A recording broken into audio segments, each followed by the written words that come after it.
Bantay sarado ng mga otoridad at ng mga Hijos del Nazareno ang Villalobos Street, ang makitid na kalsadang huling daraanan ng andas padiretso ng Plaza Miranda at Quiapo Church. Mula roon, may live report si Jamie Santos. Jamie! Maris, ang Villalobos ang huling kalsada bago makapasok at makabalik ng tuluyan ang andas ng mahal na poong Nazareno. Kaya itinuturing na pinakakritikal na bahagi ng prosesyon.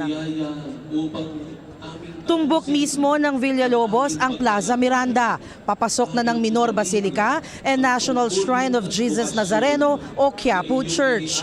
Choke point ang kalsada dahil sa kitid nito at tuloy-tuloy na pagdating ng mga deboto. Dito pa man din ang simula ng pila ng mga nais makapasok ng simbahan. Bukod sa Villalobos, makapal din ang dami ng mga deboto sa katabing Palangka Street. Sa bukana ng Villalobos, mahigpit ang pagbabantay ng mga miyembro ng Hijos del Nazareno at ng PNP. May hawak na tali ang mga marshal. Harang ang mga yan para makontrol ang mga deboto. Patuloy ang paalala ng mga miyembro ng Hijos del Nazareno na huwag magtulakan at magtakbuhan, lalo na kapag umuusad na ang pila.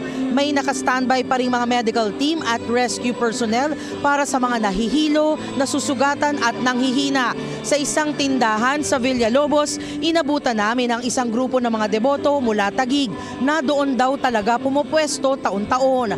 Meron ding mga debotong hindi nahangad na makalapit sa andas. Sapat na raw ang makapasok ng simbahan at maibulong ang kanilang panalangin. Dito talaga kami napapabilis sumampa kaysa sa malawak na lugar. Palata na rin namin, taon-taon. Ilang oras na po kayo naghintay para makapila po dito? Bali, 3 hours na po. 3 hours po. Aantayin niyo ba yung andas o magsisimba lang? Magsisimba lang po. Dito po talaga pinapasok ang mahal na senyor. Kaya nandito po ang pressure. Andito po ang lahat ng debotong pasaway. Iniiwasan po natin silang masugatan, masaktan, maipit ng andas.